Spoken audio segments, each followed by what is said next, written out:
जानकार कहते हैं कि यूक्रेन तो बहाना है, असल जो अहम का टकराव है वो रूस और अमेरिका के बीच है। जो रूस और अमेरिका पहले और दूसरे विश्व युद्ध में एक ही तरफ से एक साथ लड़े, वही दोनों मुल्क अब एक दूसरे के सामने खड़े हैं। न पहला झुकने को राजी है, न दूसरा पीछे हटने को तैयार। कुछ वैसी ही दुश्मनी रूस और यूक्रेन में है, या यूं कहें कि रूस और अमेरिका में है।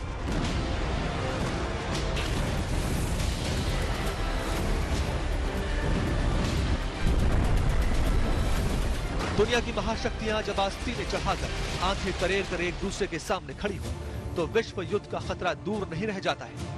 स्पेशल मिलिट्री ऑपरेशन से हालात युद्ध तक पहुंच ही गए हैं। महायुद्ध से कम माहौल विश्व युद्ध का बन जाए, कहा नहीं जा सकता है। बिल्कुल छिड़ सकता है और ना छिड़े, इसके लिए ही तमाम ये कोशिशें करी जा रही हैं कि नेटो डायरेक्टली इन्वॉल्व ना हो रूस के साथ, या अगर कल को चाइना अगर ऐसा कोई इन्वेजन करता है ताइवान का, तो भी फिर मतलब हमें ये देखना पड़ेगा कि सुपर पावर्स आपस में आमने सामने ना आए। क्योंकि अब अगर सुपर पावर्स एक दूसरे के आमने सामने आते हैं, देखिए जब तक युद्ध में एक तरफ सुपर पावर है और दूसरी तरफ एक इंफीरियर पावर है, तब तक ये विश्व युद्ध का रूप नहीं ले पाता। क्योंकि जनरली एक सुपर पावर के पास तो न्यूक्लियर वेपन्स होते हैं, लेकिन एक इंफीरियर पावर के पास न्यूक्लियर वेपन्स नहीं होते हैं। दिक्कत तब होती है जब दो सुपर पावर्स और दो न्यूक्लियर पावर्स एक दूसरे के सामने भिड़ जाएं, तब फिर ऐसी सूरत में वो बहुत जल्दी विश्व युद्ध का एक रूप ले लेगा। रूसी विदेश मंत्री सर्गेई लावरोव ने चेतावनी दी है कि अगर यूक्रेन को नेटो देशों ने हथियार देने बंद नहीं किए, तो हालात तीसरे विश्व युद्ध जैसे बन सकते हैं। लावरोव का दावा है कि यूक्रेन को जो हथियार पश्चिमी देशों से मुहैया कराए जा रहे हैं, उनकी मदद से रूसी ठिकानों पर हमला किया जा सकता है। К планируемому началу обзорной конференции договора о нераспространении ядерного оружия сделала заявление такого же содержания. Все 5 лидеров подписались под констатацией недопустимости ядерной войны. И это наша принципиальная позиция. सर्गेई लावरोव के बाद रूस की विदेश मंत्रालय की प्रवक्ता मारिया जाखारोवा ने भी कहा है कि रूस यूक्रेन को हथियार देने वाले ब्रिटेन सहित तमाम नेटो देशों पर हमला कर सकता है। इस धमकी में कहा गया है कि जो नेटो देश कीव को हथियार सप्लाई कर रहे हैं, उसे रोकने के लिए उन देशों के सैन्य अड्डों पर हमला किया जा सकता है। इसके अलावा अगर ब्रिटेन कीव में दोबारा अपना दूतावास खोलता है, तो रूस ब्रिटिश राजनयिकों को टारगेट पर ले सकता है। इस धमकी के पीछे रूस ने तर्क दिया है कि नेटो देश यूक्रेन को हथियार सप्लाई कर रहे हैं।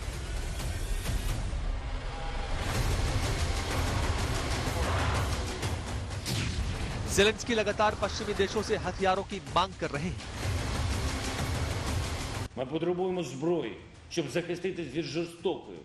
हथियारों के मामले में रूस वैसे तो यूक्रेन से कई गुना आगे है, लेकिन नेटो से मिलने वाले हथियारों के दम पर यूक्रेन जंग में डटा हुआ है।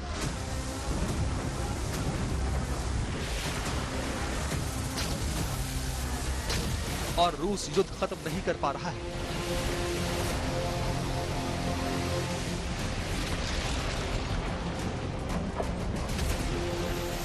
शांति की तमाम कोशिशें नाकाम हो रही हैं। रूस के खिलाफ नेटो देश लगातार लामबंद हो रहे हैं। यही देशों की एकजुटता धीरे धीरे हालात खराब होने की तरफ इशारा कर रही है।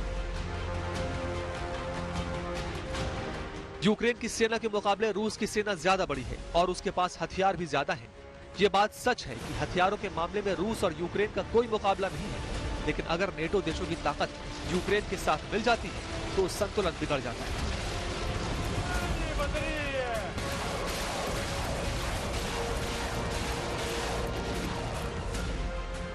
नेटो देशों के पास 54,05,700 सैनिक हैं, तो रूस के पास 13,50,000। नेटो देशों के पास 20,723 विमान हैं, तो रूस के पास 4,173। नेटो देशों के पास 14,682 टैंक हैं, तो रूस के पास 12,420 टैंक। नेटो देशों के पास 5,040 सेल्फ प्रोपेल्ड तोपें हैं, तो रूस के पास 6,574। नेटो देशों के पास 2,049 मिलिट्री शिप्स हैं, तो रूस के पास 605।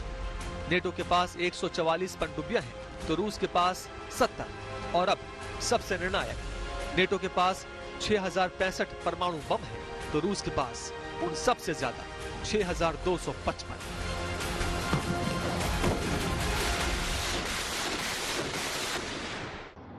अगर तीसरा विश्व युद्ध होता है तो किसी भी पक्ष का पलड़ा भारी नहीं होगा।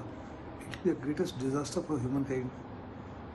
सबसे बड़े कैजुअलिटी जो है और नुकसान जो है वो ह्यूमैनिटी का होगा। बड़े सारे फायर स्टॉर्म्स होंगे, millions of people will die, hundreds of cities will be on fire, nuclear winter आ जाएगी। कहा जा रहा है कम से कम 6 महीने तक सूरज नजर नहीं आएगा। बहुत बड़े पैमाने पर जो न्यूक्लियर फॉलआउट है उसका इफेक्ट कम से कम 6 महीने तक रहेगा। और आप लड़ाई के इलाके में हो या नहीं हो, इवन 10,000 किलोमीटर अवे हो, जो न्यूक्लियर फॉलआउट का असर आपके ऊपर भी पड़ेगा। और बड़े पैमाने पर रशिया के पास में, अमेरिका के पास में, ब्रिटेन के पास में, फ्रांस के पास में, चाइना के पास में इतने न्यूक्लियर हथियार हैं कि वो फर्स्ट स्ट्राइक को ऑब्जॉर्व करने के बाद भी कम से कम दूसरे देश को 100 गुना बर्बाद कर सकते हैं। रशिया ने अभी एक सरमट करके अपनी इंटरकॉन्टिनेंटल बैलिस्टिक मिसाइल जो है वो टेस्ट करी। तो अब वो बैलिस्टिक मिसाइल क्यों इतनी डेंजरस है? वो इसलिए डेंजरस है क्योंकि एक मिसाइल के ऊपर कम से कम आप 10 अलग अलग वॉरहेड लगा सकते हैं, और वो जो वॉरहेड है वो न्यूक्लियर भी हो सकते हैं। तो ऐसे में जो मंजर होता है वो ये कि अगर ऐसे में जरा सी चूक हुई और अगर एक एक न्यूक्लियर जो वेपन है, चाहे वो टैक्टिकल हो चाहे कन्वेंशनल हो, टैक्टिकल हो तो भी अगर ऐसा फायर हो गया तो ऐसी जो वॉर है वो बहुत जल्दी एस्केलेट हो जाएगी, क्योंकि दूसरा पक्ष भी है उधर से फिर न्यूक्लियर वेपन के सामने अपना न्यूक्लियर वेपन वहां से लॉन्च करेगा। और ऐसे में जो एस्केलेशन है वो चंद मिनटों में ही इतना ज्यादा हो जाएगा कि हम पूरे विश्व के लिए ये खतरा बन जाएगा, क्योंकि केवल एक न्यूक्लियर वेपन से आप पूरे के पूरे शहर को उजाड़ सकते हैं। ये एक एटॉमिक बॉम्ब ने हमें दिखा दिया। और आज के डेट में तो जो टेक्नोलॉजी हमारे पास है वो उससे कहीं ज्यादा डेंजरस है। पहला विश्व युद्ध अधिकतर ट्रेंचेस में लड़ा गया, जिसमें सैनिक बारूदी सुरंग खोदकर दुश्मन के इलाके में जबरदस्त धमाके करते थे। बेल्जियम के मेसिन्स रिज में ऐसी ही एक बारूदी सुरंग डेटोनेट की गई, जिसमें 9 लाख पाउंड विस्फोटक का इस्तेमाल किया गया था। धमाका इतना तेज था कि इसकी आवाज इंग्लैंड के तत्कालीन प्रधानमंत्री डेविड लॉयड ने 140 किलोमीटर दूर 10 डाउनिंग स्ट्रीट में सुनी। लेकिन मौजूदा दौर में क्या रूस और यूक्रेन का युद्ध तीसरे विश्व युद्ध में बदल सकता है? फिनलैंड में ऐसी ही कुछ हलचल हो रही है जो रूस को नागवार गुजर रही है। अगर थर्ड वर्ल्ड वॉर होती है तो इसके लिए पुतिन और बाइडेन दोनों ही इक्वली जिम्मेदार होंगे। दोनों में से किसी ने भी स्टेट्समैनशिप नहीं दिखाई।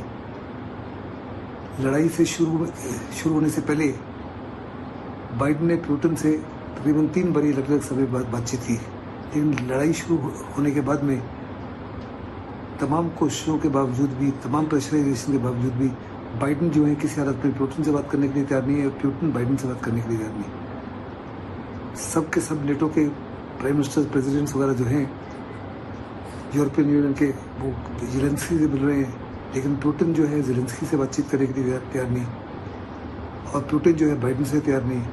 ऐसे में अगर थर्ड वर्ल्ड वॉर होता है तो मेरे मुताबिक ऐसा failure of statesmanship at every level. मौजूदा सूरत हाल ये है कि रूस यूक्रेन युद्ध के बीच नेटो देशों के 3 युद्धपोत फिनलैंड पहुंचे हैं। ये युद्धपोत फिनलैंड की नौसेना के साथ 2 दिन चलने वाले युद्ध अभ्यास में हिस्सा लेंगे। फिनिश डिफेंस फोर्सेस के बयान के अनुसार लातवियाई माइन स्वीपर LVNS वेरसाइटिस, एस्टोनियाई माइन हंटर्स ENS सकला और डच युद्धपोत HNLMS शिदम फिनलैंड की नौसेना के साथ समुद्री बारूदी सुरंगों को हटाने का अभ्यास करेंगे। 28 अप्रैल से शुरू होने वाले 2 दिवसीय अभ्यास में नेटो रिस्पांस फोर्सेस के साथ ये फिनिश जहाज अभ्यास करेंगे। रूस को फिनलैंड का ये कदम गैर जरूरी लग रहा है। फिनलैंड अभी नेटो का सदस्य देश नहीं है, लेकिन रूस को डर इसी बात का है कि अगर फिनलैंड नेटो का सदस्य बन गया तो करीब 1300 किलोमीटर लंबी रूस फिनलैंड सरहद पर अमेरिका रूस के एकदम नजदीक आकर खड़ा हो जाएगा। Of course, there are many kind of risks involved. Also, to the period when we are thinking what kind of choices we should make. Of course, there are many risks, and we have to be prepared for all kind of actions from Russia. And actually, when we have given the paper to the Finnish Parliament, we also analyzed these risks, hybrid threats, cyber attacks, different kind of influencing from Russia's side, and we are prepared different kinds of meaninglessness that would come from the Russian side. But I also think that we have to make the decisions by ourselves, not to have fear influence our choices. But there are different perspectives to apply NATO membership or not to apply, and we have to analyze all of these very carefully, as Magdalena said, and we will have the discussions within the Finnish Parliament upcoming weeks. But I think our process will be quite fast. It will happen in weeks, as I mentioned. रूस की सुरक्षा परिषद के उपाध्यक्ष Dmitry Medvedev के मुताबिक अगर Sweden और फिनलैंड नेटो में शामिल होते हैं तो रूस को बाल्टिक सागर में अपनी थल सेना और वायु सेना को मजबूत करना होगा। बाल्टिक सागर के किनारे पोलैंड और लिथुआनिया के बीच एक छोटे से हिस्से कलिनिनग्राड पर रूस ने बड़ा मिलिट्री बेस बना रखा है। दावा किया जाता है कि रूस ने इस सैन्य अड्डे पर परमाणु हथियारों को तैनात कर रखा है। रूस और यूक्रेन के बीच चल रही लड़ाई अगर विश्व युद्ध में बदलती है तो किसका पलड़ा भारी होगा? क्या नेटो देश रूस पर भारी होंगे या फिर रूस अमेरिका के लिए भारी होगा? क्या बाइडेन इस लड़ाई में सीधे सीधे उतरेंगे और पुतिन के हमलों का जवाब देंगे, या फिर रूस की परमाणु शक्ति के आगे कोई भी देश इसमें टांग अड़ाना नहीं चाहेगा? पहले बताते हैं कि विश्व युद्ध किसे कहते हैं और यह आम युद्ध से कैसे अलग होता है। देखिए, जो विश्व युद्ध जिसे हम कहते हैं, तो विश्व युद्ध के कुछ पैमाने होते हैं। तो पहला पैमाना तो नाम से ही जाहिर है कि वहां पे बहुत सारे देश एक साथ अगर उस युद्ध को में इन्वॉल्व हैं तो उसको हम विश्व युद्ध कहेंगे। तो ऐसी परिभाषा से तो आप ये भी कह सकते हैं कि उसके पहले भी ऐसे तमाम देश थे यूरोप में और मिडीवल यूरोप में ऐसी बहुत सी लड़ाइयां हुई हैं जो बहुत सारे क्लैंस के बीच में, या नेपोलियनिक वॉर्स के टाइम में ऐसे बहुत सारे वॉर्स हुए हैं जिनका स्केल बहुत ज्यादा था। तो फिर हम प्रथम विश्व युद्ध को ही विश्व युद्ध क्यों कहते हैं? उसमें एक दूसरा पैमाना आ जाता है, इसलिए क्योंकि देखिए विश्व युद्ध न केवल एक ऐसा युद्ध है जो बहुत ही व्यापक स्तर पे हो रहा हो जिसमें विश्व के तमाम अग्रणी देश जो है वो शामिल हो, बल्कि दूसरा एक और पैमाना है कि वो एक इंडस्ट्रियलाइज्ड वॉरफेयर जो है वो उसमें हो रहा हो। इंडस्ट्रियलाइज्ड वॉरफेयर से मेरी मुराद है कि उसमें तमाम तरीके के जो इंडस्ट्रियल इनोवेशंस हैं और टेक्नोलॉजीज हैं उसका प्रयोग हो रहा हो। तो ऐसा हमने एक बहुत बड़े पैमाने पर एक इंटरनेशनलाइज्ड इंडस्ट्रियलाइज्ड वॉरफेयर हमने पहली बार फर्स्ट वर्ल्ड वॉर यानी कि 1914 से 1919 के बीच जो पहली वॉर हुई थी हमने उसमें देखा, इसलिए उसे हम विश्व युद्ध कहते हैं। दूसरा विश्व युद्ध जो वो उससे भी ज्यादा इंडस्ट्रियलाइज था और नई तरीके के वेपन्स, और सबसे बड़ा वेपन जिसको कि हम आज के दौर में एटॉमिक बॉम्ब के रूप में जानते हैं, वो वहां पे प्रयोग हुआ। इस वजह से हम दूसरा विश्व युद्ध 1939 से 1945 के बीच हुए युद्ध को कहते हैं। पहले विश्व युद्ध में सेंट्रल पावर्स में जर्मनी, ऑस्ट्रिया हंगरी और तुर्क साम्राज्य था। तो एलाइड पावर्स में फ्रांस, ब्रिटेन, सोवियत संघ, इटली, जापान और अमेरिका थे। दूसरे विश्व युद्ध में एक्सिस पावर्स में जर्मनी, इटली और जापान थे। एलाइड पावर्स में फ्रांस, ब्रिटेन, अमेरिका, सोवियत संघ और चीन थे। दरअसल विश्व युद्ध में कौन जीतेगा ये तय होता है कि आपकी टीम में कौन कौन है। अगर तीसरा विश्व युद्ध छिड़ता है तो एक तरफ यूक्रेन है जिसके साथ नेटो देश है, जिनमें Belgium, Canada, Denmark, France, Iceland, Italy, Luxembourg, Netherlands, Norway, पुर्तगाल, यूके और यूएसए। जापान, दक्षिण कोरिया, ऑस्ट्रेलिया भी यूक्रेन का साथ दे रहे हैं।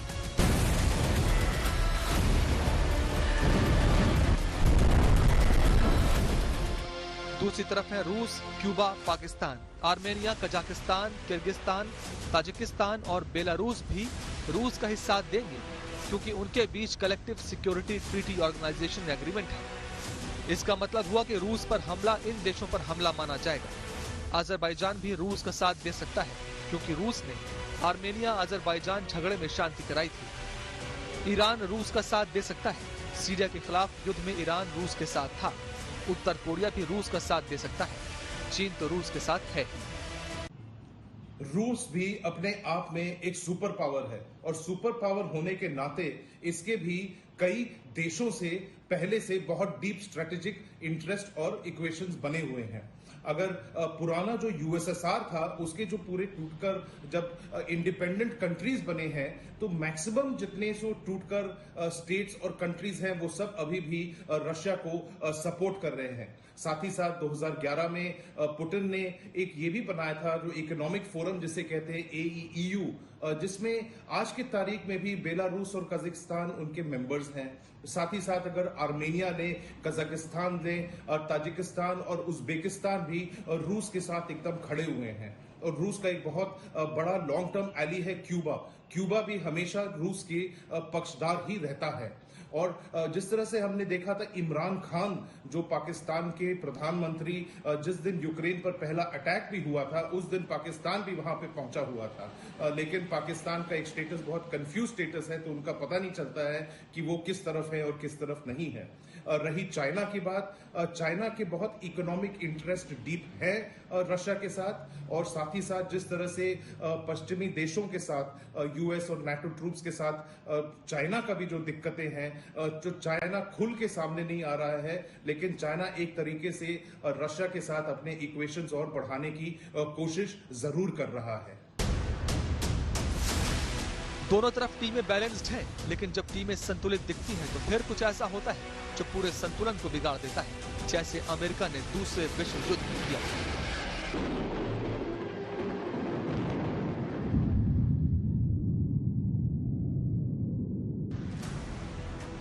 आज की तारीख में रूस के पास परमाणु हथियार दुनिया के सभी देशों से ज्यादा है।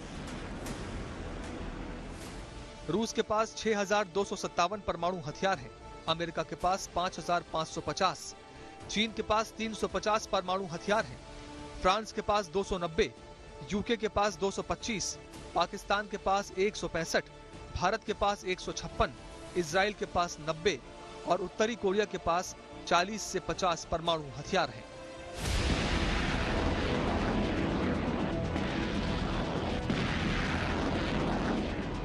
रूस के परमाणु हथियारों को 3 श्रेणियों में बांटा गया है: टैक्टिकल, ऑपरेशनल और स्ट्रेटेजिक। इनमें भूमिगत मिसाइलें,